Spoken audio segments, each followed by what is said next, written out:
So at this point, George Remus has transformed from a respectable lawyer into the underworld's whiskey baron. Let's talk about how he lived with all that illegal whiskey money, because his lifestyle was something else. George Remus lived large. Now, granted, yeah, he was kind of a larger man too, but when I say he lived large, he lived large. Probably as large as Jay Gatsby, which some say is the inspiration for Fitzgerald, the Great Gatsby. He bought this huge mansion, which is called the Marble Palace. He had these huge, insane parties. So let's paint a picture of those parties. We mentioned in the hook that the guests receiving cars, that actually happened. Not only did it happen, but it happened more than once. So back in 1922, New Year's Eve, he had invited 100 upscale people, or upscale couples, I should say, known in the social circle.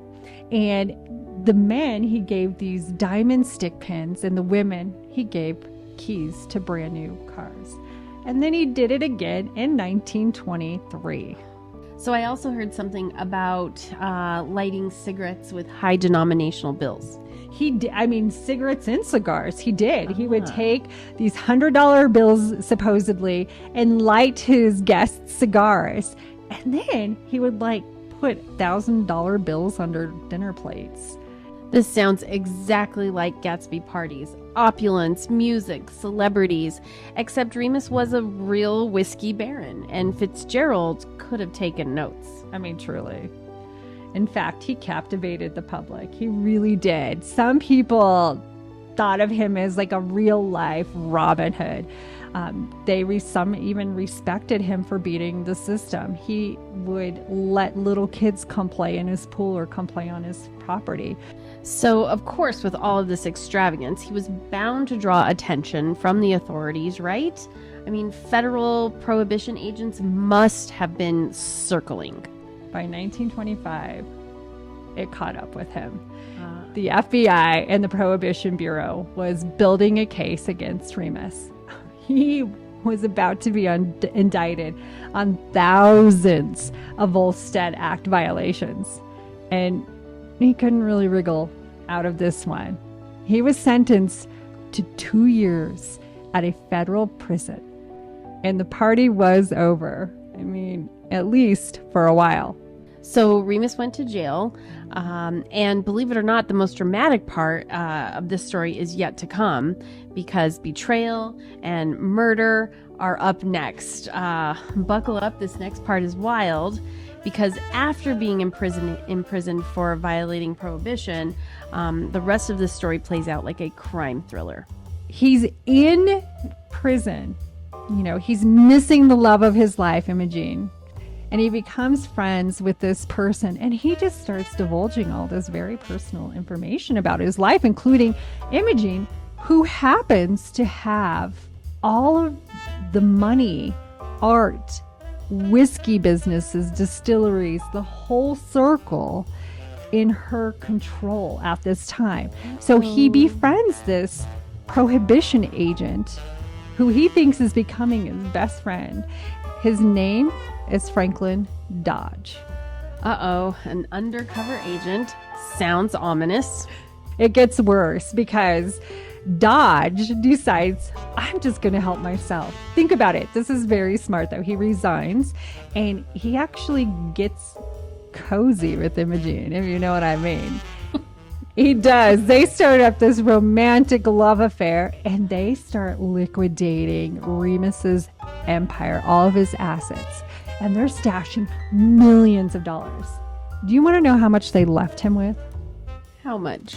$100, reportedly. Oh, this is betrayal of epic proportions.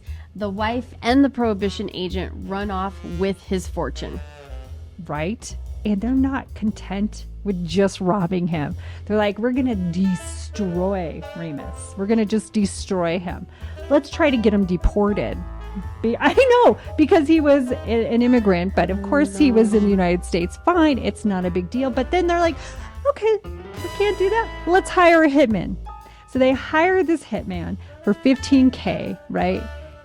And at the last minute, this hitman actually has like bad feelings about this. And he's like, I'm not going to do this to Remus. And he tells Remus about the entire plot, including the love and the deception and the betrayal of his wife and his supposed friend. This sounds like a Hollywood movie. The kingpin in jail, the unfaithful wife, the double-crossing agent, and a hired killer. Hard to believe it happened. So Remus was released in 1927. He leaves the prison, and it's like a country record. He's lost everything. Oh, no. I know. The house, the dog, the wife, everything. And on top of it, guess what? Imogen decides to file for divorce. I know. Which leaves him not only poor, but he's heartbroken. Oh. He is betrayed. And this becomes a very dangerous combination. And that's when he snapped, right? Oh, you better believe he not only snapped, Remus went big. So the day that their divorce is about to be finalized, he jumps in this car and he's going to follow her cab, and he chases her right throughout the streets. In fact, he gets to like the Eden Park in Cincinnati, broad daylight in front of everyone. He shoots her in the stomach with all of these onlookers, and she dies on the spot. Oh my, what a tragic story. A huge fall from grace, from fabulous parties to murder in a public park. Talk about a fall from grace. Yeah, so Remus is obviously charged with murder. And then in 1927, the trial becomes this national spectacle. I mean, think about it. This is like Judge Judy on steroids, because this is like everything Hollywood you would desire. A famous millionaire, sensational crime of passion, betrayal, corruption. And you know what? He decides to defend himself. Of course. So he acted as his own defense lawyer, audacious to say the least. Remember when we talked about how George Remus coined the term temporarily insane? Yes. So he argued that the grief in this betrayal drove him insane temporarily. And of course, this paints this picture for everyone in the jury, right? And the prosecution, Charles Phelps Taft II. Sounds familiar. Yes, it does. If you knew who President Taft was, then you would know that he was related. That's his son. Okay. He painted him as this cold-blooded killer. And this is important to know because it's going to come back to kind of bite them. And the trial took 1 month, and it made headlines across the country. How could it not, right? I bet the public was riveted. The bootleg king on trial for murdering his wife. What was the verdict?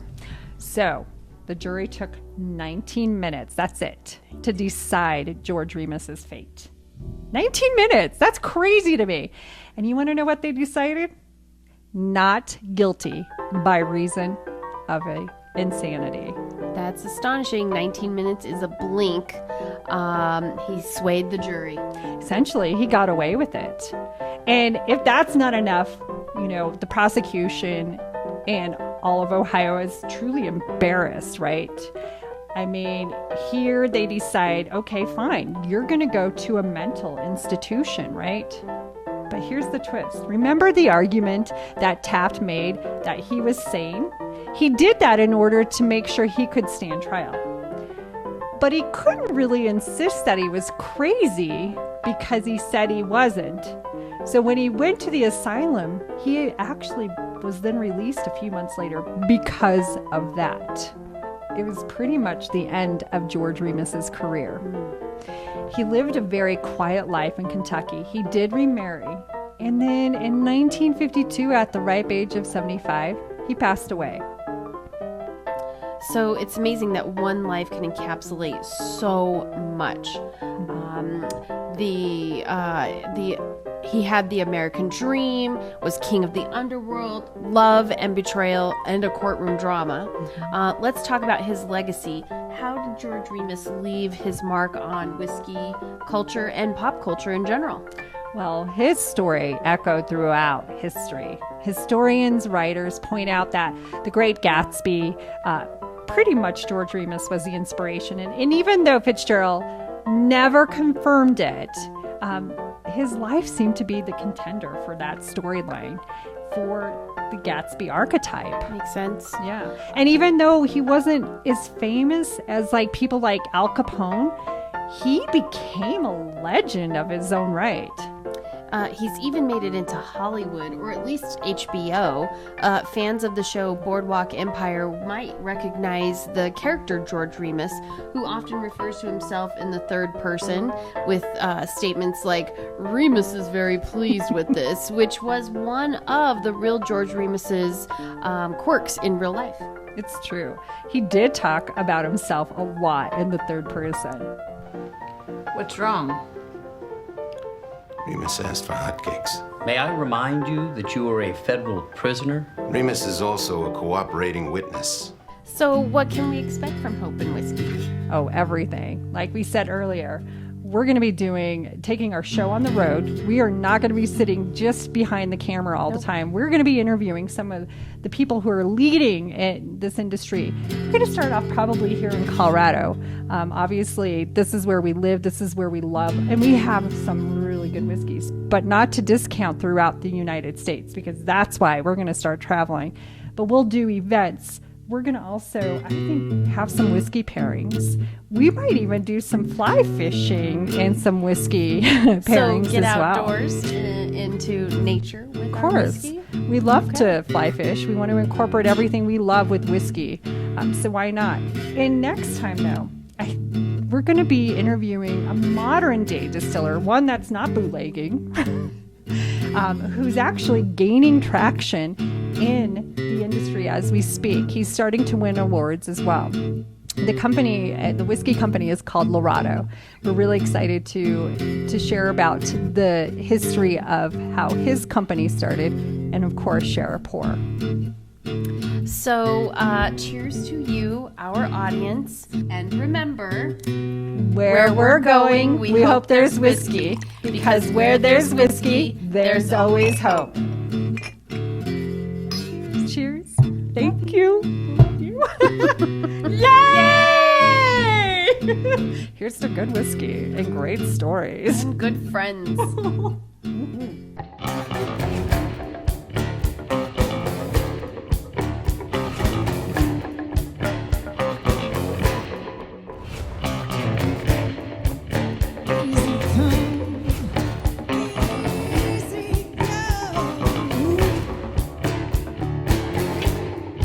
Saying I love you for the show.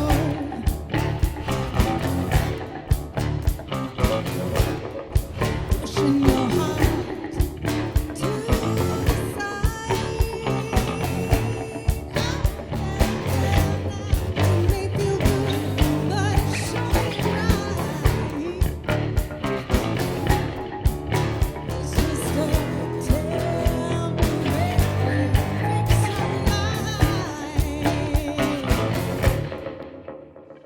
yeah, I wanna be free.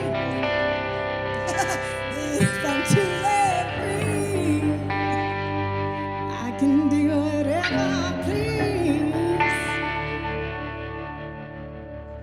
Yeah, you.